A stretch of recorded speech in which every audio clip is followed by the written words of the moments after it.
Hey, it's Amelia, aka Big Tit. And I'm Natasha, aka Little Tit. And together, we're the Graveyard Girls. So, welcome to today's episode. And it's one of yours. It is one of mine, so yeah, you're going to have to strap in because it's a big one. Okay, I'm not going to lie. Strap on. No, I said strap in, Natasha. You've got such a dirty little mind. Right, okay. Mm? So this is a big one. It's another Victorian murder mystery, but it isn't just one murder. There's a cluster of murders. Now, I found one case, and I was like this, and then the author of this book mentioned a couple of other cases that happened at around the same time. And she sort of threw out there that could some of them been committed by the same killer. And I'll be honest, I kind of agree with what she's saying. So I'm sort of splitting this episode into two segments. I'm going to discuss the main murder, which is the one that caught my attention, and you'll find out why in a minute. And then I'm going to mention the other murders in the second half. Is this an ego thing? Because it's just your name. Well, I was looking for, obviously, Amelias that were murdering children. Mm. And for this one, it's a little bit different. It is an Amelia. Mm-hmm. However... But you get murdered. I get murdered this time. As a child. Well, I say as a child, I'm 15. That's a child. Yeah, it is a child. It is now, but back in there, I don't know, like, young She was adult. a spinster back then. Yeah. So yeah, so like I said, I'm going to kind of split it into two. So first I want to obviously discuss the murder of Amelia. And I got the information for this from a book that I've used before, which is Rivals of the Ripper. Mm-hmm. Okay. And then I kind of had little bits about this case before, because when I've been previously looking for other cases, and I was looking through Police Illustrated News, I found loads of clippings of ones, and I'll include them in the Instagram post for this, but it was like travestying, like, there was something to do with happened to a little girl. Like, it looked really bad, and I was like, oh, this, like, it sounds interesting. It looked really dramatic. Yeah. So I saved them, and then I was reading this book, and she puts images of some of the Police Illustrated News articles in it, and I was like, I'm sure I've seen this before. And I was like, but I don't remember covering this case. And then I looked through all my saved photos on my iPad, and I was like, oh, I saved these to go back to these cases later, because I sort of just stumbled across them. And I was like, oh, this is quite handy because it's mentioned in this case. So I thought, well, I'm definitely going to have to do this case now. But what firstly caught my attention was the fact, not only because this girl is called Amelia, but she also bears a very similar resemblance to me. There's a lot of it could be me. So you know how we were joking about the whole reincarnation thing the other week? Yeah.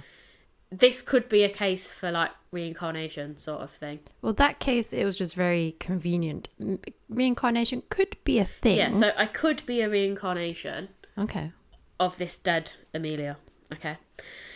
So obviously she has the first same name as me, and I'm going to take you back to the 1880s first, because I kind of want to set the scene a little bit. And we're going to Portway in West Ham. Okay? Okay. So a machinist by the name of Charles Jeffs had moved himself and his family from Neath, which was in Wales, then to East London, and according to the 1881 census, he'd then moved again and now resided in a terraced house, which was number 75 West Road in West Ham. Mm-hmm. Okay, so still part of East London, but I'm presuming he's moved for work. So I'm presuming maybe Wales is struggling a little bit. They've popped over to London now because it's like industrial sort of time. Yeah, Wales is a capital city. You've got a hell of a lot of... Wales isn't a capital city. London is a capital city. I've had a migraine for the past 2 days. My brain is not functioning. Okay, well, you're going to have to hope that the listeners are able to solve this one then, Natasha. Right. Yes, Wales is a capital city. London. I meant London. Obviously, that's where all the jobs are. Yes, so everyone's flocking to this area. So, with Charles was his wife. Wife? Oh, I've started off bad now. You've set me off, Natasha. Okay. Did nothing. With Charles was his wife, Mary Ann, and their daughter, Amelia Jeffs, who was 6 years old at the time. In 1880. Jeffs is a weird last name. It is a non-usual. We'll go with it's because it's Welsh. Although, to be fair, my surname is Thomas. Yeah, Welsh. So that's what I'm saying. There's a lot sort of going, it's not the same surname, but we're coming from Wales. And I've got ancestors in Wales. Okay. So, okay. By 1890, they'd moved just down the road to another little terrace house, that being number 38 West Road. So it's like long rows of terrace houses. Amelia, now 15 years old, was described as a pretty young lady, which obviously I am. That's the only bit I would say we maybe not got that much in common with.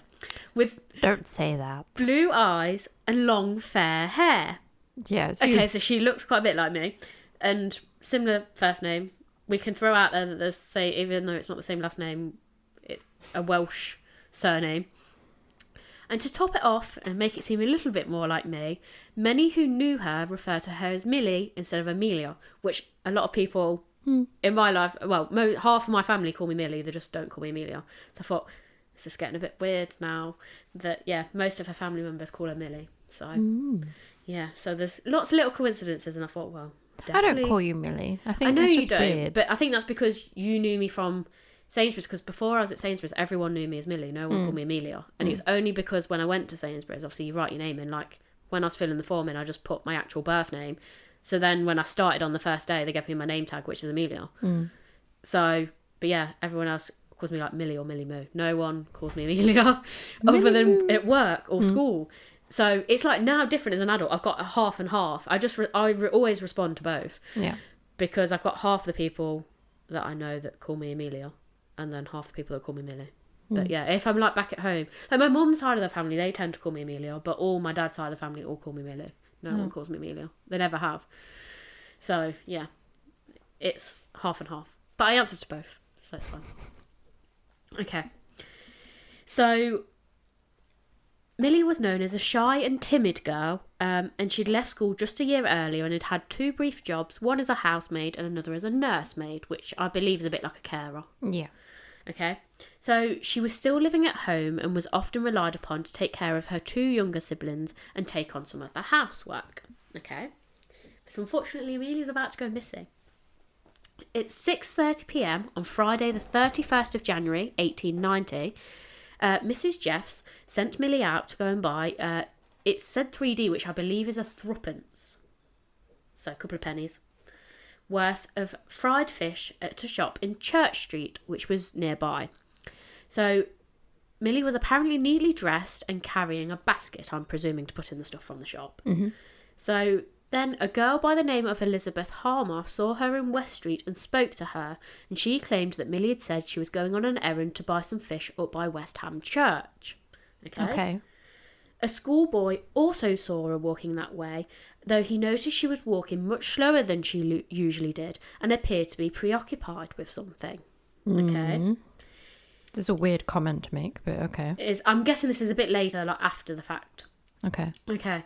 So it would seem Millie wasn't the only one with other things on her mind, as Millie was about to go missing. She'd never make it to the fish shop, nor would she ever return home. Okay, so she's somehow, even though it's not very far away, in the space of about a street, she's going to get snatched. So she's in a house. Maybe. The cars around at this time? No, horsemen. So yeah, the man might just pluck her off the street, pick her up and carry her off. She might be light. Yeah. I don't know. Okay, so when Millie didn't return home, Mrs. Jeffs went to the fish shop to ask for her, and after learning that she'd never made it there, Mrs. Jeffs quickly ran to the police. So obviously quite concerned parents, which is good. Millie's description was quickly circulated to all of the stations. Part of the Metropolitan Police and local West Ham constables were very quick to head out in search of her. Both of Millie's parents also searched for her, but without any success. It would appear the locals were in uproar, as this hadn't been the only time girls had gone missing. As it transpired, a number of local girls had vanished in the preceding years, and I'll get on to them later. Okay? So obviously for now I want to focus on Millie, or Amelia, whatever you want to call her. Okay? So the local vicar, Canon Scott, assured the police that timid Millie, who had attended the day school in which he supervised himself, would not have disappeared by her own free will, and so foul play must be suspected. Okay. He demanded that all of the empty houses and buildings be searched in an effort to find her. I know I don't really like clergymen, and I know as part of the locals, like, they are going to be involved in stuff. Why is he like taking over? Yeah, I don't like it. Maybe check the church. Yeah, okay. And you'll know why I really don't like him later on. I don't know. He just seems suspicious. Yeah, I just don't have a good feeling about him. No, especially when he was like, "Oh, she would never do anything like that." It's like, do you have her? Yeah, and I just don't like. He's just like so involved straight away, and I don't like it. Okay, so then on the 10th of February, so about a week and a half, nearly 2 weeks later, the vicar made an application to the Stratford Petty Sessions for assistance by means of publicity to help find Amelia. So he pointed out that a few years ago, 2 other girls had disappeared from the neighbourhood of West Road, and there was a great fear that Millie had been abducted too. Okay, so it seems like he's the only one aware of stuff going on. Okay. And when I get onto those other girls later, he might make a reappearance. Yes. Yeah. Okay. The following description was publicly released. So, Amelia Jeffs, 4 foot 6 inches tall, light hair, blue eyes, and a fresh complexion. Last seen wearing a black frock, somewhat ragged, with a black and grey all-star, which is a bit like an overcoat. Yeah. But a light one, so they called it a daytime overcoat. And a brown and white straw hat, which was turned up on one side and trimmed with ribband. So I'm thinking just like it had a different colour on the end. Dark stockings and buttoned boots. Okay. Typical Victorian. Yeah. Yeah. Okay. So what was the area like at the time? I kind of wanted to know what it was like. In 1890, West Ham was expanding rapidly and rows of terrace houses were being constructed in what had once just been a load of fields. Okay. Yeah. One of these building operations had been ongoing in the newly constructed Portway. So it was known as a Portway area, but it's a whole series of sort of terrace houses. So, like here when they put up a whole new, like I don't know, build 3,000 houses. This is sort of what this was. And it sort of had a thoroughfare facing one side, it had West Ham Park. And then on the other side, there was, at this point in time, a row of terraces, 10. There was 10 of them, they were all 3-storey high. Okay. And they'd been built about a year earlier, but only one of them had sold. The others were empty and unfurnished, so they needed to finish. Some of it, spooky. Yeah, some of it. I think I don't know whether they didn't necessarily have the funds, or they were just waiting for things like plumbing and painters to come in and do it, and then they were going to sell them. So obviously, at this point in time, when Millie's disappeared, there's new houses, but they're all empty. It's like a shell, if you like. Then on the 14th of February, a group of police officers wanted to look inside these Portway houses in search of Millie, just in case she'd somehow got in. They would find that some of the front doors were unlocked whilst others weren't. Samuel Roberts, an old man who was the caretaker for the builder of the houses, and I'm thinking, he's not doing a very good job of caretaking if half the houses are unlocked. He was able to let Sergeant Forth and Constable Cross, so I feel like good cop, bad cop, into most of the houses, but claimed to have lost the keys to number 126. And so he said that the officers could not go in there. Since the sergeant and constable were under strict orders from Inspector Thompson to search all of the houses, the pair made their way round to the back of the property and let themselves in through an unlocked window. Okay.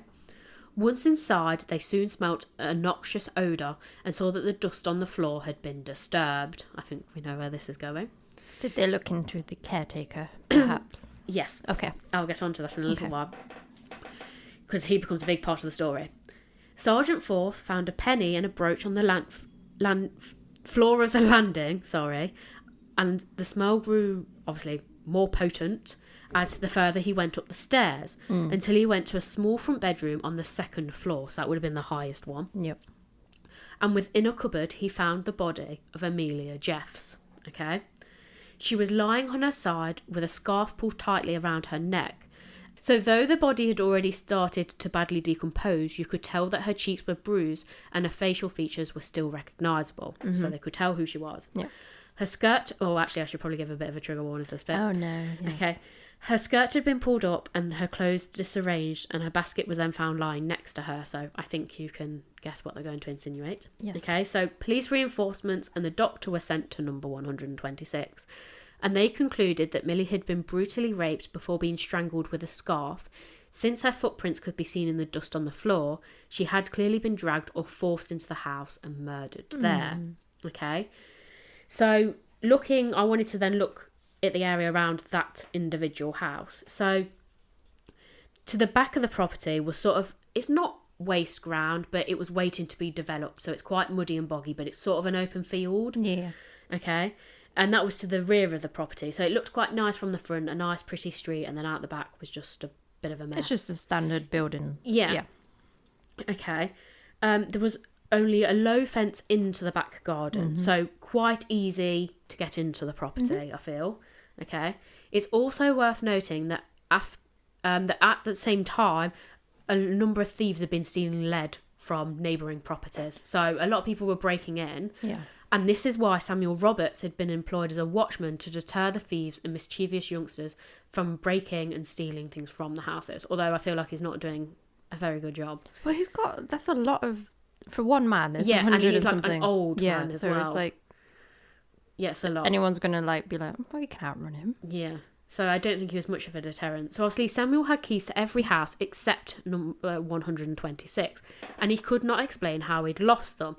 So at first I didn't know quite how old he was. And I thought, he seems a bit suspicious. As I work out, I think he's quite senile. Okay. So he's either very good at playing the senile role, or I think he might be a bit more innocent in it than we realise. And he's just a bit of a dithery old man.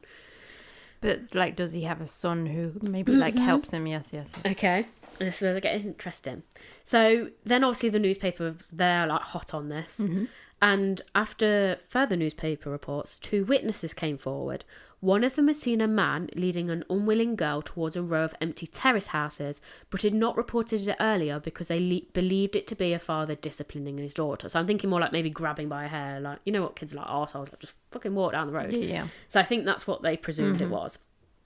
The second person had seen a man carry a rather large bag towards the Portway terraces. So could this have been a person in a bag? Possibly. I think still just off a 15-year-old in a bag is quite a feat. I'm thinking in like one of those naval bags. They are quite large. Oh yeah, okay. Don't really think about that. Yeah. I'm thinking like more like sack sort of thing. Still a bit difficult to fit a teenager, and she'd still be quite big. Even if she's slim, She's 4'6". She's tiny. She is, but it's still a considerable size. Like you can't just bung her in a bag that easily. Like not quickly. No. Okay, so obviously then in the following weeks, both Mr. and Mrs. Jeffs were interviewed by the Standard newspaper. Mr. Jeffs was described as a respectable man, and he went on to describe the horror of the dark, damp nights that Millie had disappeared. He said he'd searched all night until 2 a.m. when he'd been to police stations, workhouses and other institutions, obviously just in case she'd wound up somewhere accidentally. Yeah. He described how in the coming weeks he'd kept looking whenever he'd had the opportunity, and he'd revealed that he tried to search the terrace houses in Portway, but that the watchman had only let him into 2 of the houses, and mentioned that he didn't have the keys for number 126. So what's worse is her dad almost got to the house that she was found in. Okay. Mrs. Jeffs was described as an invalid, although that's what she's described as, but I'm more thinking distraught rather than like an actual cripple. Yeah. Quite broken down by sorrow for her daughter. She presumed that Millie had been surprised and abducted by some male predator, which I don't think is too unreasonable to think. No. So then moving on to the 17th of February 1890, a Mr. C.C. Lewis, who was the South Essex coroner, so he opened an inquest into the murder at the King's Head Tavern in West Ham Lane. After the jury had viewed the body and inspected the murder house, Charles Jeff, who is her father, was brought in as the first witness. He described the day she disappeared and how she was carrying a basket, a latchkey and money for fish, so obviously not a considerable amount of money. He mentioned how she'd often been sent to this shop and how she was always punctual on her errands, so it wasn't like her to just disappear. Yeah. Okay. He revealed that Millie had always been a very good girl and she'd never demonstrated any precocious interest in the opposite sex. Maybe I'm just thinking she just wouldn't really... You won't tell your dad that. Yeah, you wouldn't say, I fancy someone. But as far as he's thinking, I think they're trying to paint her as like... An angel. Yeah. Yeah, innocent. Okay. He also noted how she was never allowed to go out past 9 p.m, so it wouldn't be like her to go out of an evening and meet people. Mr. Jeffs again brought up how he'd searched the nearby Portway terraces, including number 122, which is literally just 2 houses down, but the watchman hadn't allowed him into 126 due to difficulty obtaining the keys. Okay, so now I'm going to go back to the watchman. In a newspaper interview, a Mr. Joseph Robert, who was a builder who constructed the terraced houses, and the son of Samuel Roberts, the watchman, who lived just a few doors away, did not deny that Mr. Jeffs had approached him a week earlier asking permission to search the houses. Instead, Mr. Roberts went on to say how he'd helped in the search of these houses, though there had been difficulty finding the relevant keys. He could not explain the lost key of number 126, except for the fact that his elderly father Samuel, whose memory was very frail, might have left it in another lock by mistake. Okay, but I'm thinking, as a builder of these houses, would you not be a bit concerned? Yeah, you wouldn't be like, the keys? Dad, you're a bit senile. Can you just look after all these properties for me? Yeah, but you only have the one copy of the key. Yeah, that's fine. Okay. Yeah. So then it gets a bit more interesting. Joseph Roberts then put forward a hypothesis. Hypothesis. Okay. And he was certain that Millie had been abducted and held hostage elsewhere for some days before she was murdered and put in his house, since his son had made a remarkable discovery the day before the murder. Okay. What is this? Yeah. So then obviously Joseph's son, James Robert, who was described as an active, bright-looking boy at the age of 14. Okay, so not really a child. No, he's very capable of committing this crime, yes. Had been in the habit of collecting marbles from empty ginger beer bottles. I don't think it means marbles as in like the little round things. I don't know exactly. I don't know if it was like beer bottle tops.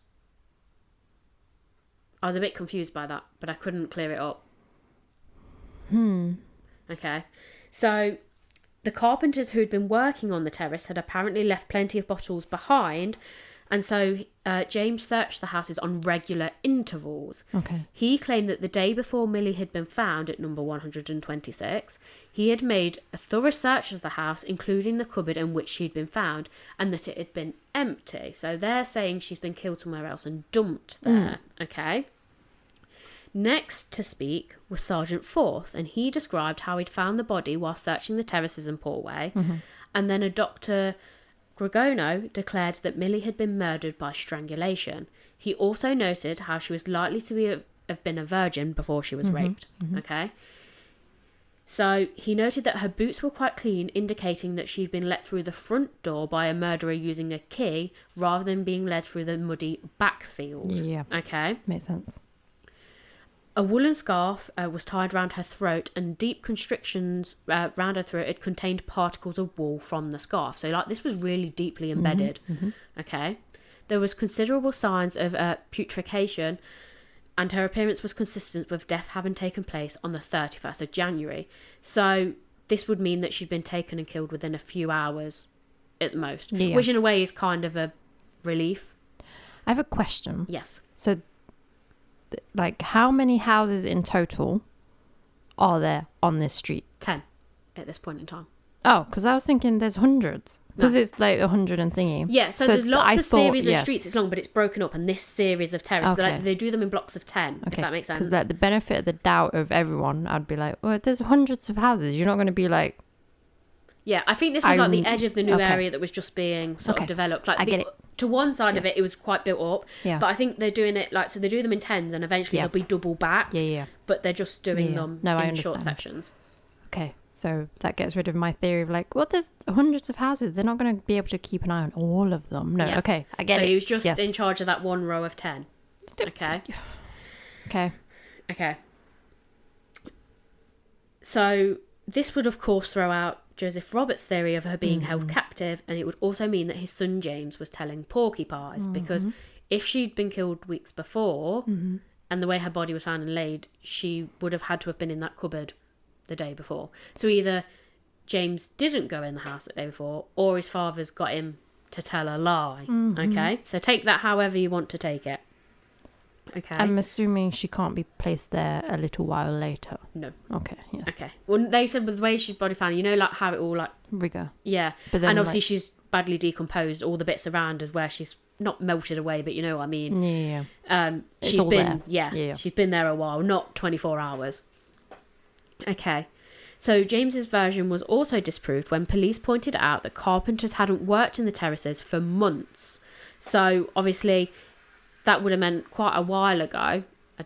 body juices and stuff, it would have had to be more than 24 hours that she would been there for. Yeah. More likely, like the coroner said, was hours after she'd been killed. Okay, so obviously James's version was then further disproved when police pointed out that the carpenters hadn't worked on the terraces in months. So obviously little James would have run out of beer bottles quite a long time ago, and he claimed he was going on regular intervals. Yeah. But if the carpenters hadn't been in for months, he would have run out a while ago. Okay. So if he was going in the evening, it also worth noting that if little James had gone in the evening, it would have been dark and no lights. Yeah, no lights. So he would have needed candles and a match, yet no matches were ever found, and he never mentioned needing candles and matches to find her. Okay. So London newspapers were reporting on every detail of the murder and the outcome of the now adjourned inquest. So at the time, a Mr. Frederick Smith, the mayor of West Ham, offered a reward of £100 for the apprehension of the murderer, and other collections were also ongoing in the local boroughs, as well as an anonymous person who had paid all costs for an impressive funeral service for Millie, which was held then at West Ham Church on the 19th of Feb. So everyone sort of got together. I feel like it's a major, like, this is terrible. Yeah. I can't believe it's happened in our area. Okay. That does happen, yeah. Then at the funeral, Canon Scott expressed his grief of the circumstances Millie had found herself in and prayed that the elusive murderer would be brought to earthly justice. Found herself in? Did she? Okay. I don't think she found herself in that situation. Somebody did that. Put her in her. Yes. Yeah. Okay. So during the funeral, large crowds gathered, with many of them carrying wreaths. They followed the funeral procession to East London Cemetery in Plaistow, where a freehold plot had been purchased to enable a monument to be raised. Okay, so everyone's clubbing together, which is quite nice. Yeah. So both Mr. Lewis, the coroner, and Mr. Fodden, who was a foreman for the jury, shared the police's suspicion against the Roberts family.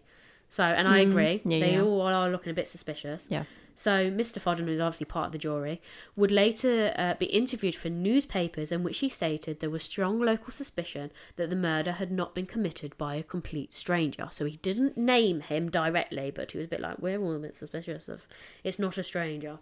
Okay. So then when the inquest resumed on the 3rd of March, Mrs. Jeffs had recovered enough that she could now give evidence. She recalled how soon after Millie had disappeared, she had suggested that her husband search the empty terrace houses, with the reason being that they looked sinister and bedraggled, and she didn't like them. Like, she had an uneasy feeling when she went past them. I get that. Like, some parents kind of have a feeling. Yeah, like a bit of a sixth sense. Yeah. So when asked if Millie knew anyone in those terrace houses, Mrs. Jeff said that Millie had on more than one occasion, oh no, I forgot about this bit, had spoken of old daddy watchman. I don't like that. It's just weird and yeah. I don't think it means in that context. No, I don't, but still. Old daddy watchman. Is that the Scotsman? No, which is apparently a name many children had for Samuel Roberts, which is the really old man. Yeah.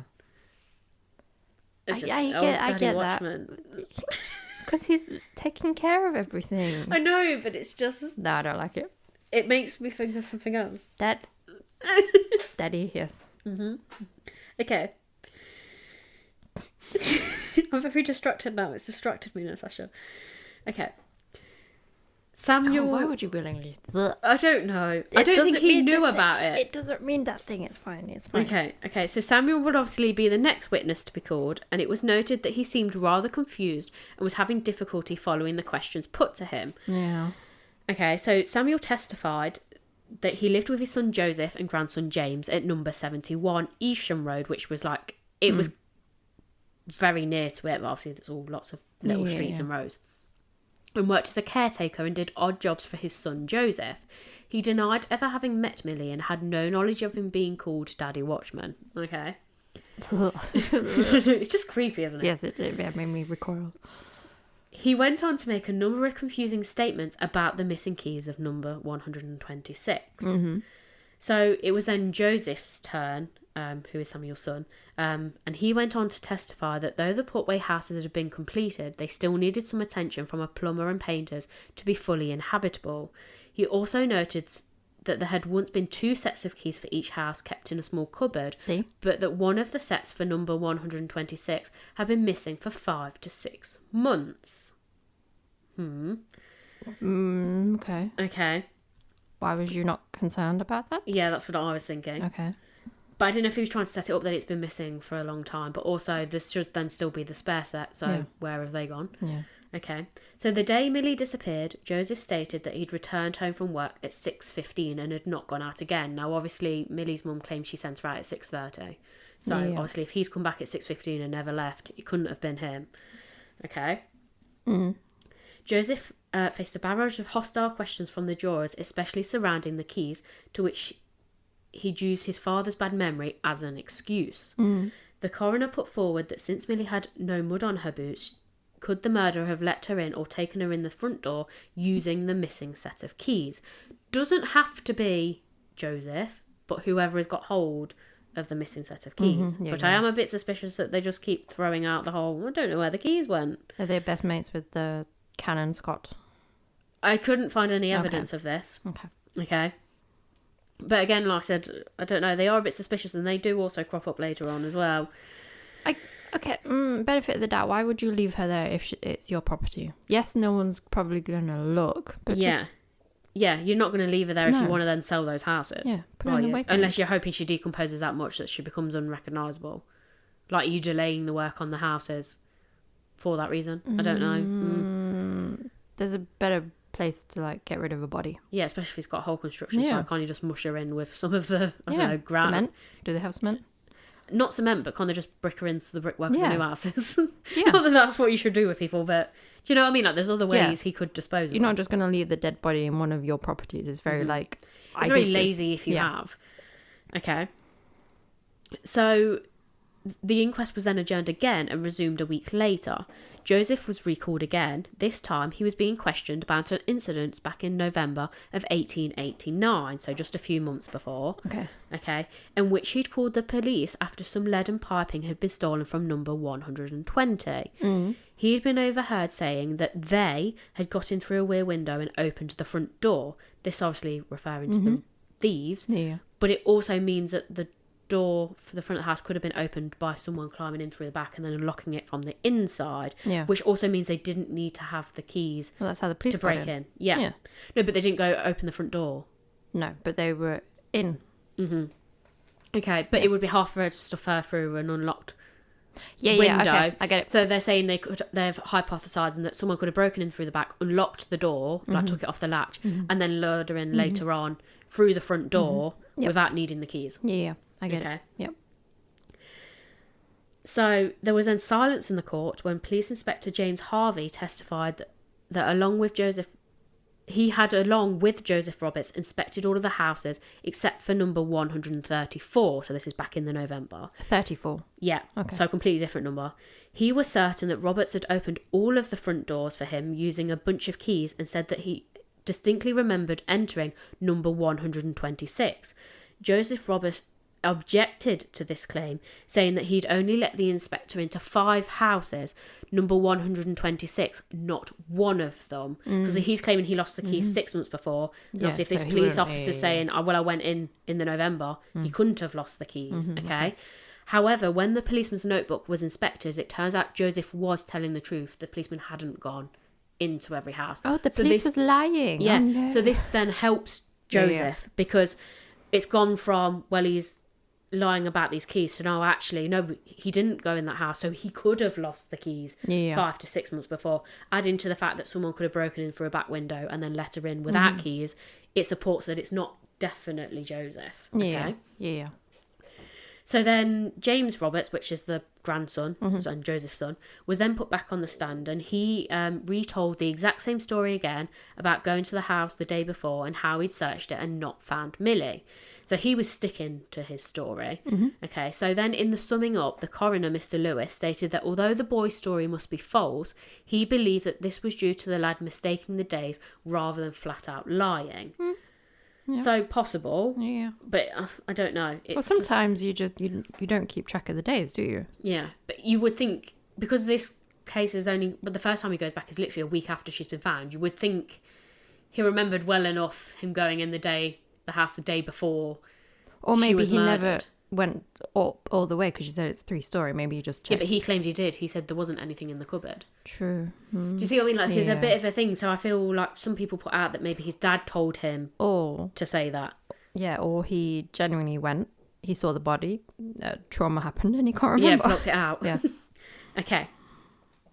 So there was no further evidence given, and so the jury came back with a verdict of murder against some person or persons unknown, because there was no physical evidence to link anyone with it. Yeah. Okay. So the case didn't quite end there, though, because in May 1890, the murder house number 126 was leased for 3 years to a Mr. Bitton and Mr. Hewitt, who were 2 officers at the Essex County Council.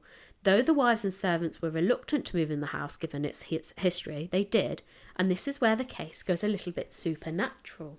So I thought it's Victorian. It's going to go that way, yeah. They're very superstitious. One of the servants claimed that she heard ghostly footsteps on the landing just a few days after they'd moved in. Mr. Bitton and Mr. Hewitt, who did not believe in ghosts, decided to search the house, including the whole of it, and when they opened the hatch leading into the attic and entered the roof space where the cistern was, they saw that there were some bricks that had been disturbed. They'd left a tiny opening into the adjoining number 125. And in this days, you know, like now we have even and odd numbers. Yeah. This literally went up like 1, 2, 3, 4. So literally 125 is next to it. So in this gap, they found 2 keys with a cardboard label saying number 126. Okay. So this would be the missing keys. Have the keys, yes. Okay. The families went to the newspaper with the story claiming that the ghostly footsteps were those of the murderer or accomplice returning to the house to return the missing keys. So it was someone breaking in and putting them back. So the murderer's dead?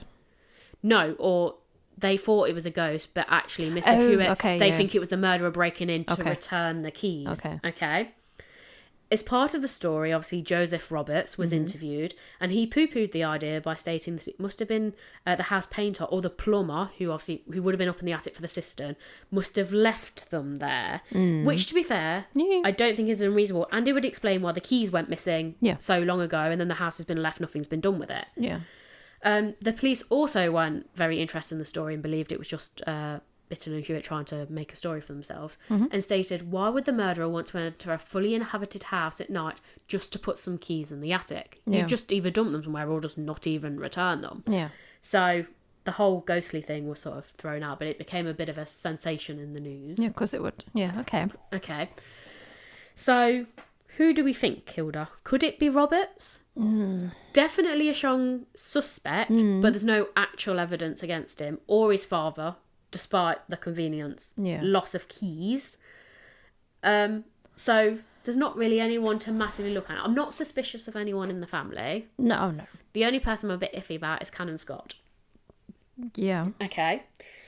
And this is... I feel that way as well, yes. I don't know. It just doesn't sit easy with me. I know you can't throw all clergymen under the boat, but when you look through history, a large proportion of them are doing something they shouldn't be doing, and I just don't like it, or they're involved in some form of crime. Yes, and it's also very weird that he's like taken over. It's like, oh, we need all these people to like help look for her. I get it, but it's also usually the murderer kind of puts themselves in the center of the don't like it.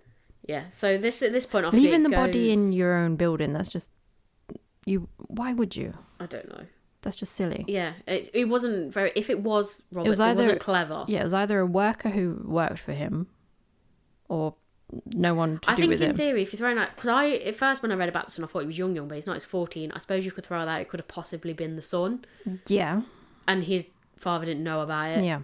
And then, obviously, it all 14, comes out. he's capable of doing a crime like that. And obviously, he'd be a similar age to her, so she maybe wouldn't have necessarily been... You know, like she might have gone and spoken to him. Yeah. He might not have seemed that out of place. He might have even gone to school with her, to be fair. And he might be like, hey, come look in here. Like, this is what my dad builds. So he'd be able to easily lure her there. Yeah. Okay. And obviously at 14, he could be more than capable enough of carrying out a sexual act if he's hit puberty by this point. So... Hey you. Yeah, you. The one hearing us right now. Welcome to Cryptic Soup. I'm Thena. And I'm Kylie. We wanted to say hey and tell you about our podcast. It's a podcast we both host where we talk crimes, cryptids, murders, and a lot of wild stuff in between.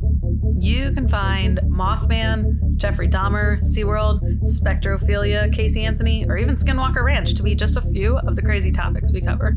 We even do some fun urban legends to make you feel like a kid at the campfire again. We're just two best friends hanging out, diving into all the things that your coworkers think you're a weirdo for wanting to talk about. We have a new episode every Tuesday at 3 a.m. Eastern Standard Time, and we're always open for case suggestions. Our Instagram is at Cryptic Soup Pod, where our DMs are always open, so slide on in. We always want to hear your opinions about any cases and episodes we cover. You can find our episodes on Spotify, Apple Podcast, and most podcasting platforms. At Cryptic Soup Pod, the menu is always overflowing with crazy topics you'll want to hear about. So join the conversation today and come hang out with us. Stay tuned.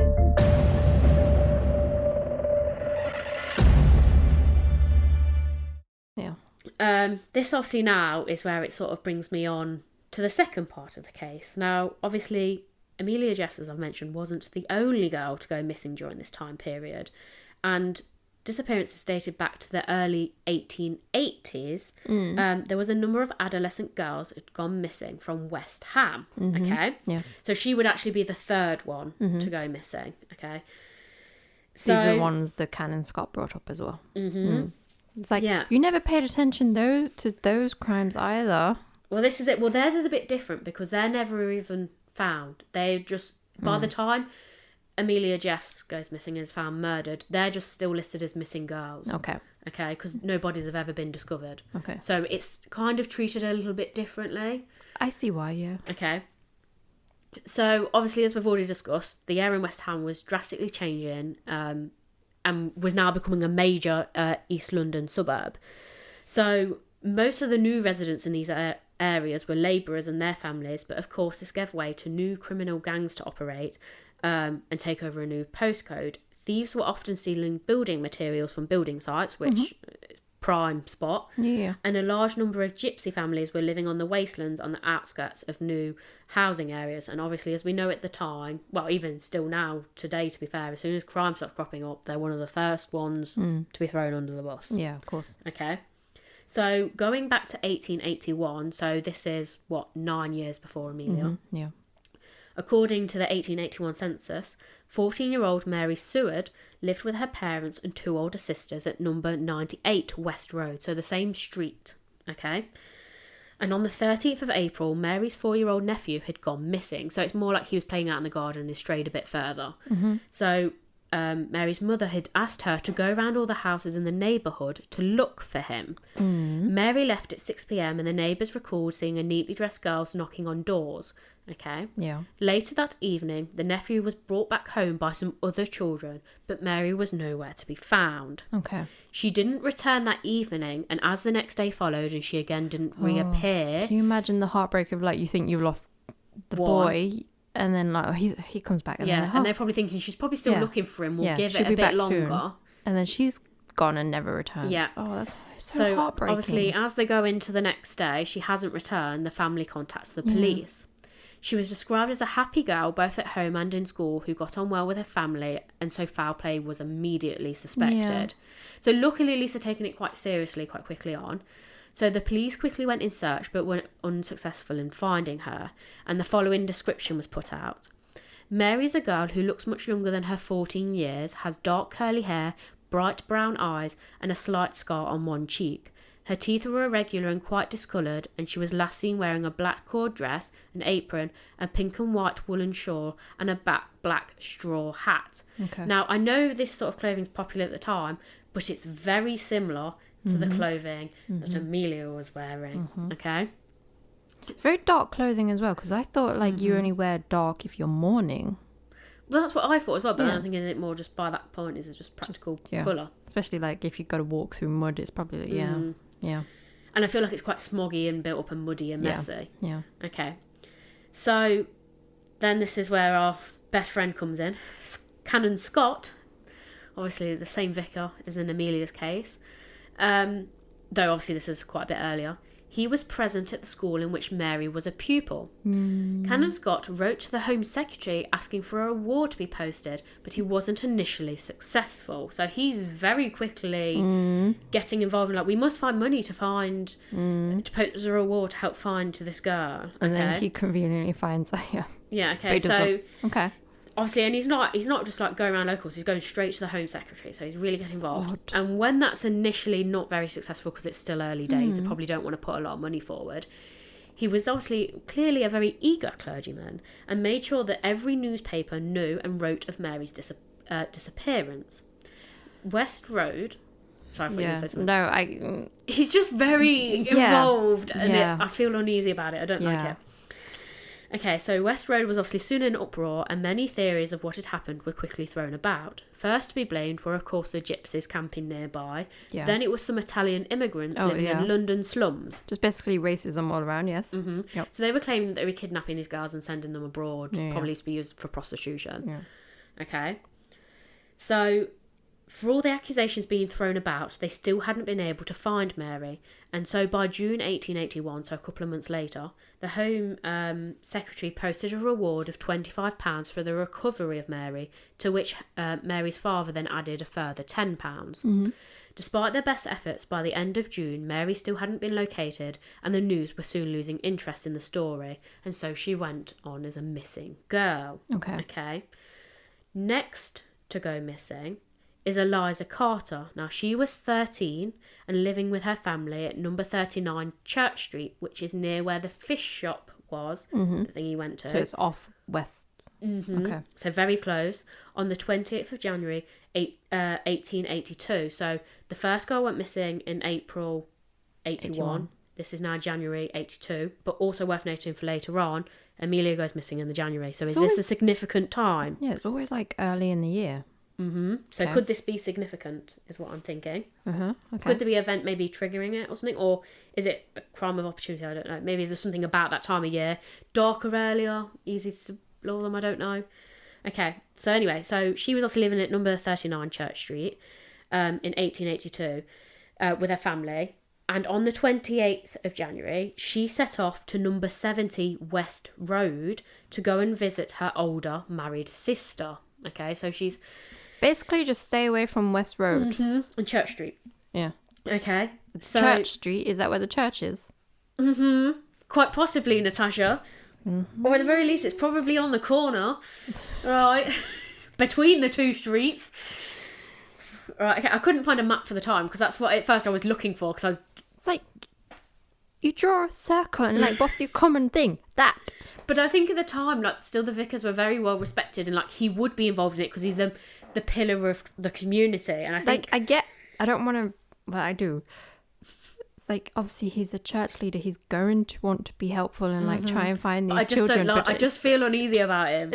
I know you can't throw all the clergymen under the boat, but on this occasion, I really don't like him. All the murders and all the crime that you see in real life and TV, it points to him. Yep. Okay. So at 10:30 a.m, she was to return home to her parents and deliver some mangling to a washerwoman on the way. Okay, so she'd already been to see her sister. Eliza made it all the way to the washerwoman. However, she would never make it home. It then reached 5 p.m, and a schoolboy named Harold said that he'd met her in Portway. Okay? I really want to see a map right now. I'm imagining it's quite... it's hard because I couldn't find a map for exactly the time. Some of the streets are still the name the same, some of them aren't. Okay, so some of it changed. But it's lots of like cross sections. Yeah, it would be. And it's drastically like new terrace houses popping up. So they tend to pop up in blocks of 10. Yeah. And there's some on a corner that may be just in 3s. Yeah. So there's lots of cross sections. But this Portway, it's sort of like a big thoroughfare. Yeah. It's like there's a park on one side and then this new housing estate is popping up on the other side. But a lot travelled through the middle. There's one big main sort of street. Yeah. And there's lots of little cut-offs. And lots of the kids sort of run around the backs of them to like as shortcuts through to others. Yeah, I see it. Okay, so it's almost like lots of, not rectangles, but like split into lots of little grid. sections. It's a grid, effectively. Yeah, you're probably right. That's the best way to describe it. Okay. I'm right. I'm always right. Of course, Natasha. Okay. So at 5 p.m, a schoolboy named Harold said that he'd met her in Portway. This is obviously later on when he gets questioned. He said that he'd stopped to talk to her since they knew each other from school, and that Eliza had appeared quite distraught, saying that she'd been accosted by a strange man and did not dare to return home for fear she'd be in trouble for being out all day. And I think she was also a bit scared of this man. Harold said that he walked part way home with her, so she wasn't on her own, but probably not realising the seriousness of the situation, parted ways with her, leaving her to leave the last part alone. Now, obviously, January, 5 p.m, it's dark. Yeah, okay? Especially there's no street lights. So after Eliza had failed to return home that evening, her parents went out in search for her. Her father, who was a poor carpenter, quickly spent all of his savings printing handbills, which is like little posters, and getting people to help search for her. Eliza was described as very thin, a pale girl with a pinched expression, so I'm just thinking a bit frowny. Yeah. It's like... Yeah.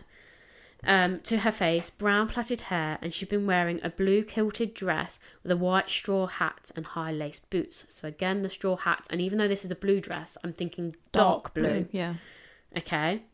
People soon gathered in uproar and were quick to bring up the missing Mary from a few months before. Also in the papers at the time, there'd been the rape of a young girl on the 21st of January, so just 10 days before, in the same area. Okay. Yes. But she hadn't been able to identify the person that had done it, and she obviously escaped. So Canon Scott, who worked at the school that Eliza had been attending, just like the other two girls, had an interest in the case very early on and was asking everyone for donations to post as a reward. So he's cropped up yet again. Okay. It's either that he's done it or he's just siphoning off some money. Yeah. Because I did wonder when these girls aren't found, what happens to the reward money. So yeah. And some of that church money. Because at first I was thinking, while they're just missing girls, is he using it to get money for whatever he wants it for, and then he just returns the girls later on. So on Sunday the 29th of January, a boy passing through West Ham Park found Eliza's dress with the buttons cut off. This led everyone to believe that Eliza had been abducted. Okay. Local police requested help from Scotland Yard, and Canon Scott visited a large number of wealthy residents asking for more money to put forward as a reward. Okay, so he's making sure he stays in the picture. Right. He eventually, good on him, he eventually managed to gather £100 to post as a reward for each girl. So that's a lot of money. Yeah, did get a lot of money. Okay. So in January of 1883, so a year later, there was a story in the newspaper that a decomposed body of a girl had been found in St. Luke's slums, and people were supposing that it was either Mary or Eliza. However, when both sets of parents viewed the remains, neither claimed them to be the remains of their daughter. Okay, so but it has been a year, so she might not look the same. But I'm guessing they were saying that it was recognisable enough. So it could have been one of the girls, but the parents didn't seem to think so. So it was still then declared that the girls were missing. Okay. Okay. Especially if you've you just remember the day she left, what she looked like. She's gonna look different. I think as well the fact that the St. Luke's, it's not too far away, but it's not the same area. They were saying, well, it's a different area. It's in the slums. It could be any girl that's just been, because obviously family, people just get dumped all the time or just die in the streets. Yeah. So I think it was because the parents weren't certain it was her or either of the girls. Yeah. They said it's not them and left it as that. Okay. Then I want to mention this next crime purely for the person, but it's a slightly different crime, but I think it's worth mentioning it. And the book also that I got this case from also mentioned it. So then there's a slightly different crime in April of 1882. So not long after both girls have gone missing, but before that other body is discovered in the slums. Okay. Charles Wagner, who was sent to deposit £150 for his father in a bank. Now, his father was a well-respected butcher, so this was a normal amount of money for him to be carrying, and then obviously he's sent to deposit in the bank. He obviously disappears. How old is he? I think he was about 13, 14. Okay, so similar age to the girls, but is a boy. Yeah, okay, so I just got confused because it was Charles, so I was like, imagine a 48-year-old. Yeah, they're all called Charles then, aren't they? Yeah. Everyone's got their dad's name. Yeah. Okay. So then in 1884, which is obviously a couple of years later, someone was arrested for the crime, and it later transpired that Charles had been lured away to Ramsgate by another butcher named James Walter. James was put on trial for the murder, even though they didn't have a body, and for stealing money, but was only found guilty of the theft and sentenced to 7 years in prison. So he was saying he just stole the money off Charles and then left him on his way. Yeah. Well, I think he lured him away to a quiet place to steal the money and then left him. Obviously, Charles has never been found, so they tried to get him for murder, but with no evidence and no body. Yeah. They only did him for the theft. Okay. I mention this case because even though it's very different from the girls, obviously he was arrested and put on trial in 1984. In the following 6 years, until 1890, no more significant disappearances happen. So those girls go disappearing in 82, 83. Charles also in 83. He's obviously arrested. James is in 84. Then there's no crimes till 1890 when Amelia Jeffs goes forward. So people were hypothesising it could have been this James Walters. Did he get 7 years in jail though? He only did 6. Oh, okay. He got 7, so he got did out. 6, Okay. which would bring him out at about the time that Amelia Jeffs disappeared. So you can see why it's kind of significant. Okay. So then this is going to bring me on to a series of so then this is going to bring me on to a series of other ones that happen after 1890. Now, slightly different, but as these cases will go on, you'll notice some significant, there's certain parts of it that have similarities to Amelia's case in particular. Okay.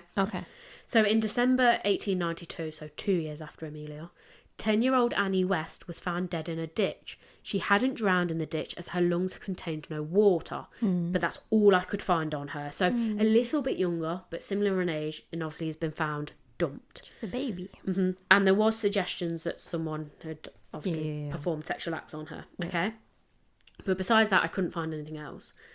Then in July 1893, at number 5 on Beaconsfield Road, another girl called Eliza, this is a different one, Eliza Skinner, who was 11 years old, was seen talking to a man who was asking her for a way to Main Road. Now, this is a slightly... A grown-up doesn't need to ask a child directions. Now, it's worth noting these other ones, this is on the east side, so it's like East Ham, they've called it, but it's in a very similar very close. area. It's really not far away. So they've called this site East Ham, but it's basically literally next to it. Okay. So she was also with her brother at the time, and obviously when he was later questioned, he said that they had to pass, the reason she was going to show the man the way was he offered her a penny, but in order to show him to Main Road, they had to pass back the house. She dropped off the younger brother at house and just went, I'm going to take this man, I think it was like the end of the road, I'm just going to show him to the end of the road. So the little brother goes back in the house. Okay. So obviously, and she'd also promised that she'd split the money with her brother. So I think it was like, we'll go to the sweet shop later. So you just go back in the house, and then obviously the man's offered the money for it. So Thomas described the man as wearing a blue suit and cap, and that he had black whiskers. I'm thinking moustache. Moustache, yes. Yeah. Or those like the sideburns, they're kind of whiskers, aren't they? But I was thinking, like a curly moustache. Like, would a child think that as whiskers? Because he's obviously younger than her, and she was only 11 anyway. So I'm thinking he's probably like 8 or 9. Yeah. So that's maybe how I've seen. But I'm thinking smart dressed man could be Canon Scott. Okay? Just not in his vicar clothes. Okay? Obviously, later that day, her parents returned home, and when they found out that Eliza had not come back, they set out in search for her. In the meantime, it turns out that Eliza had been found by 2 neighbours. Oh. She'd been thrown into a ditch with her legs tied, like Annie. Yeah. Okay? And she'd been thrown into a... and her mouth was stuffed with reeds and mud. She was dragged out of the ditch in an unconscious state, so she's not dead at this point. Okay, and taken to her aunt's house on Lennox Road. A doctor made a poor prognosis, but the following week she appeared to be starting to make a recovery. Okay. When questioned, she had absolutely no recollection of what had been done to her, and a medical examination had been done when she was found, which proved that the attacker had intended to rape her. So probably glad she can't recall any of it, to be fair. That's probably why she can't. Mm-hmm. Yeah. and obviously then wanted to kill her, but had been unsuccessful due to being interrupted and had fled to the scene. Yeah. It's worth noting that later on, a number of other people said that they claimed to see a man running in a nearby field at the time. However, he was never caught. So they've just obviously seen a man running across the field, and I think it's separate people obviously looking for her. They don't put two and two together. So she obviously survives, but she's obviously very similar to that Annie West, the one that happened just a few months in the ditch before. Yeah. So the way she was found was very similar. Okay. So now this again, there's a bit of a gap because this next one is in 1898. So we're going from 92 to 98. Okay. Okay. So person could be in jail again. Okay. Okay, so a few years, what's that, 6 years later? So again, another bit of a gap. Could be someone in prison or could be completely unrelated. Okay, because this is where the ages change slightly, but I'll tell you why it ties in later. Okay, so in 1898, a German immigrant named Henry Voller, who worked as a crane driver, had just moved his wife and children into number 77 Harper Road. Okay. On the 31st of December, 5-year-old Mary Jane Voller was sent to the nearby shop in Tanner Street to buy a penny's worth of linseed oil for a poultice. So she's obviously his daughter. Okay. Sorry, how old did you say? 5. So age very different. I know people did it, but how the hell do you send a 5-year-old to the shop? It's because, and I was about to get onto it, it's literally like 50 yards from the house. So like I think it's a cross section. The house is there. There's one house in the end. She's got to just cross the road to the shop. That's it. That's all she's got to do. And I think they sort of would normally feel like she's used to going out. It's a common thing. At the time. But like, can you imagine doing it now? Yeah, you wouldn't. You'd be like, your child would be taken off you because you sent them to the shop. So it's fine. But yeah, so obviously they sent her off to buy linseed oil. However, she would not return home, even though the shop was just 50 yards away.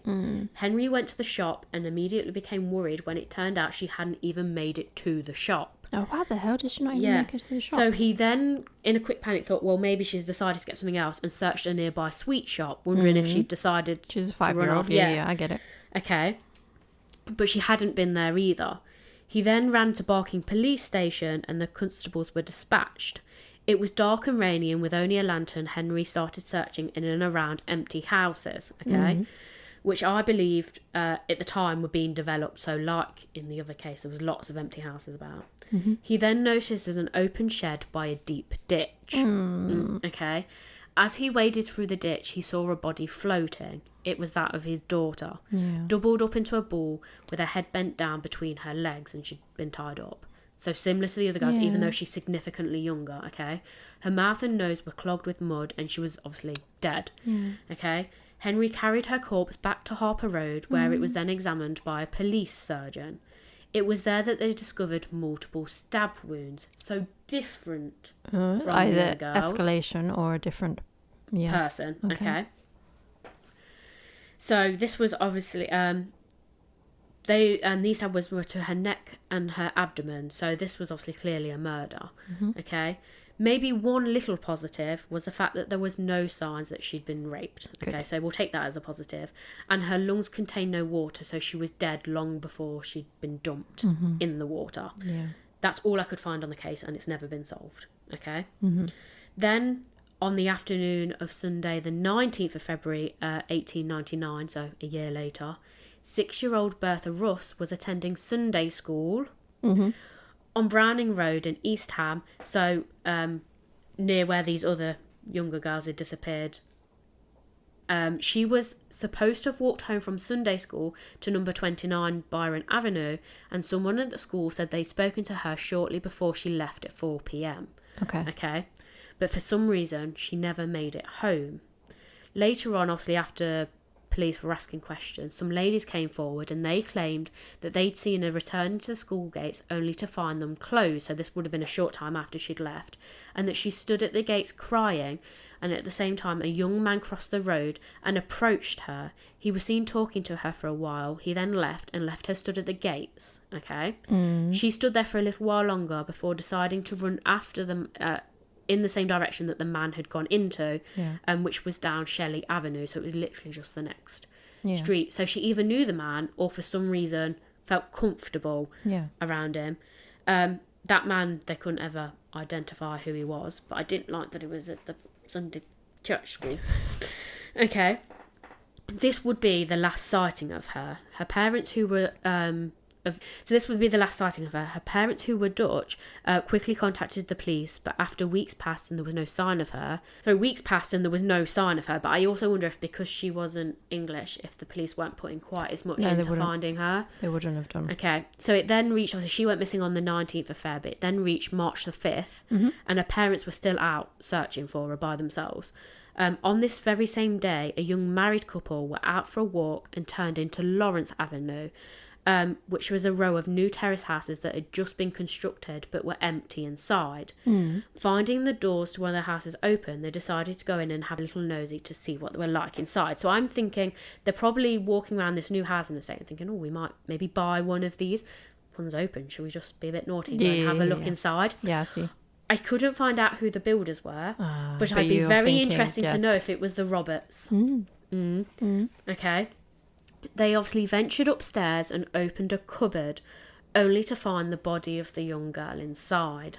So very similar, even though she's only 6, very similar to how Amelia was found. Or the person that did it either just like, well, I got away with it last time by doing this, or it's a copycat. Okay, so I'll get into your fears in a minute. I'll just add a bit more onto this case. Sorry. Okay, so obviously this body was that of Bertha Russ. Yes. She was fully dressed and a hat had been placed on the shelf in the cupboard. At the coroner's inquest, there was speculation that Bertha had simply let herself into the house like the couple had, and that she'd somehow mistakenly locked herself in the cupboard. Okay.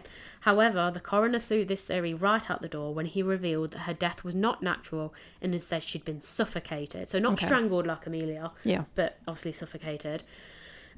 Also, Bertha wasn't tall enough to have been able to place the hat on the shelf. So I wondered, could it be like someone playing a game? Like, let's go and play a game. Like, they put a hat on the shelf. Like, look, climb in there, see if you can get it. Yeah, I see. And then they've either killed her or stuffed her in there and locked it, and she's suffocated by not being able to get any air. Yeah, I see. So the inquest returned a verdict of murder against some person or persons unknown, and the young man who spoke to her was never identified, and so her case again remains unsolved. Yeah. So although the ages of those last couple were much younger and in a slightly different size, there's obviously striking resemblance. One, about that last one, how her body was found, was almost identical to how Amelia was. The other girl, the way she was attacked was similar to some of the older girls. So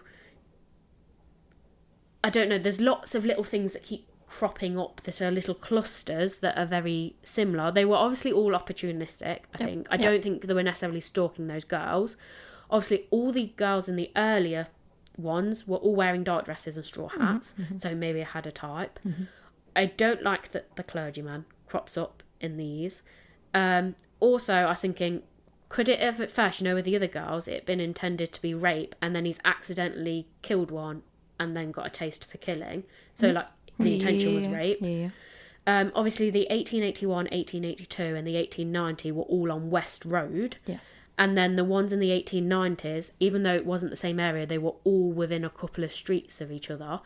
So, obviously, could the Roberts have moved to a new area and be constructing new things? Also, could Canon Scott have moved to another church and now be operating in this area? Yeah. Or if you want to go with the James Walters, the other man, could he have moved area and now be going for this? It's probably also like maybe either he's moved house or he's moved job, so therefore he's got like more opportunity. That's it. Or it's just completely different people. It could be completely different people.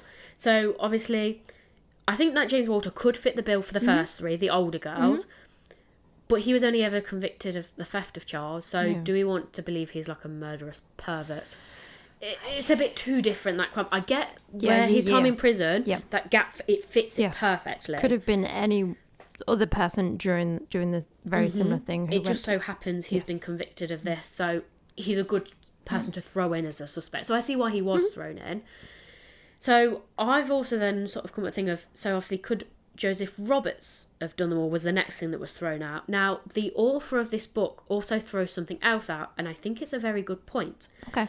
What if Joseph was responsible for the first ones? Oh, and his son did the later ones. He might have witnessed his father doing those early ones, got a taste for it, and that's why these other girls are much younger. Yeah. Maybe that's what he prefers. Yeah. He's already seen it. His father's got away with it. He knows how to get away with it. If his father's still constructing now in a new area, he knows how to get away with it. He's already seen it. Maybe like he's just reconstructing something that he'd seen before. Yeah. So could he be like a copycat of his own? Explains father? the body in the cupboard and the. And the striking it's a resemblance good- between them all. And obviously the other girls, he'd obviously intended to Yeah. mess around with them.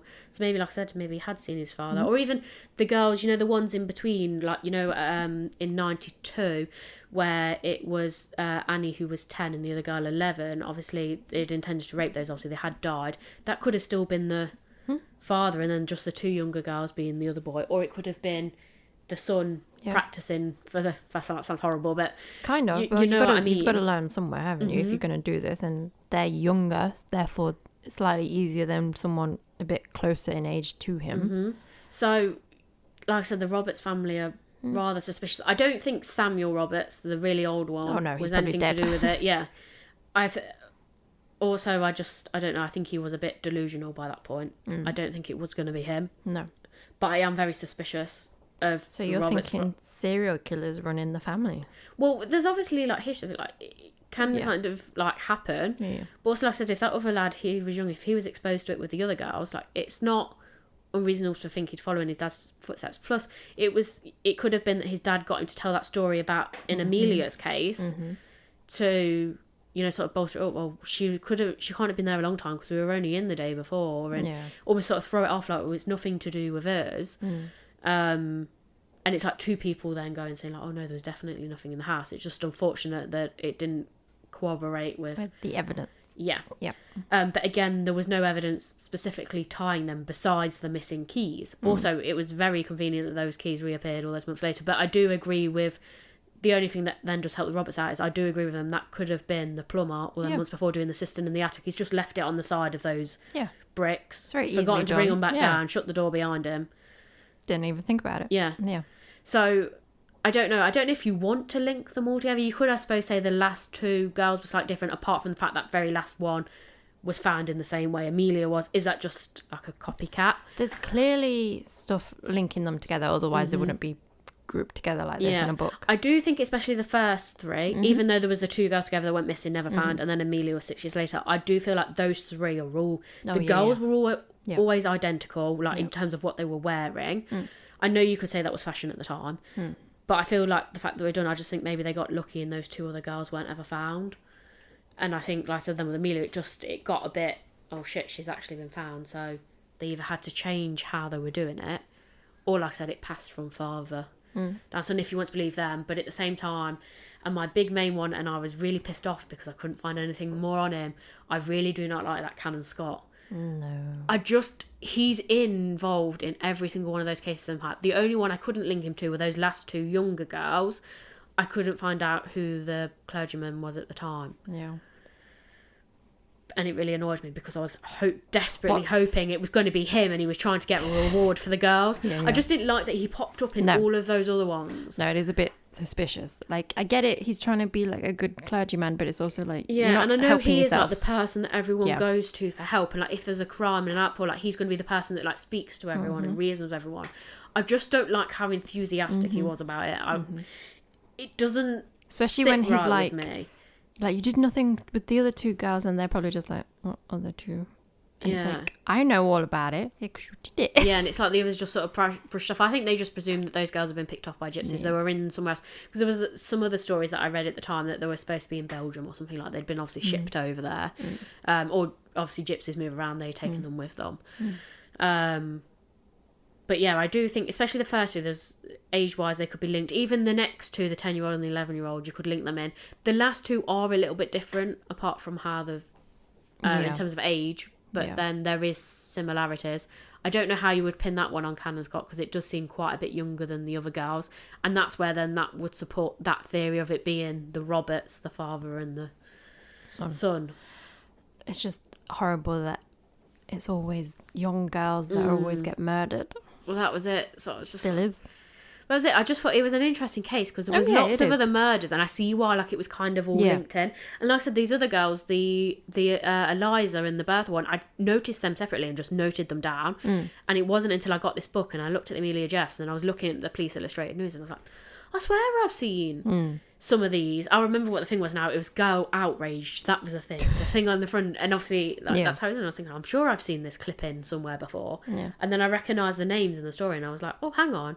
And obviously this author in this book, she decided to lump them all in together because they've all happened sort of within the same sort of decade. Well, yeah. I mean, there's going to be something why she thought that it was suspicious, and you can see why. Yeah. So I just thought it was a really interesting one, but obviously I had most of it was on Amelia. I just thought it was an interesting way to break it up. Yeah. So obviously, yeah, that's Amelia looks suspiciously like me, though she isn't a child murderer. She was just a child that was murdered. So you never know. I'm evening it out. Yeah, there you go. You're not always the murderer. Sometimes you are the murdered. I'm the victim in this occasion. Yeah. I just didn't like there was a lot of similarities in that. You know, when I was reading, I was like, this is a bit freaky. Then I was like, it was literally like, the more I looked into it, it was literally like the days after we'd recorded your reincarnation. I was like, this is a bit suspicious. It's a sign of reincarnation. There we go. So I'm now reincarnated as a dead 15-year-old girl. Doesn't always mean that you have the same name. No, but it was very similar, wasn't family, it? Yeah. Yes. It was just weird that even though the last name wasn't the same, it was a Welsh, well, at least you come from Wales. So I was like, how suspicious is that? But yeah, so I don't know what the listeners' thoughts on this one is, whether they want to agree with one of our suspects or if they want to throw someone else completely in the mix. Because it could have been another worker, it could have been another labourer, just someone at a time. Yeah, could have just been a builder who works for the Roberts. And it's just like, well, I got away with it last time, I'm just going to dump the other one in the house again. I don't know. No. It's clearly a man. Yes, I definitely think it's a. I definitely think it's a man. Like I said, I really don't like Canon Scott. No. So yeah, I'm kind of throwing him under the bus a little bit there. Yeah. But yeah, so maybe the listeners could let us know what they think. And I guess that's it for today. I think it is. Yeah. In the meantime, keep creeping, and we'll keep digging.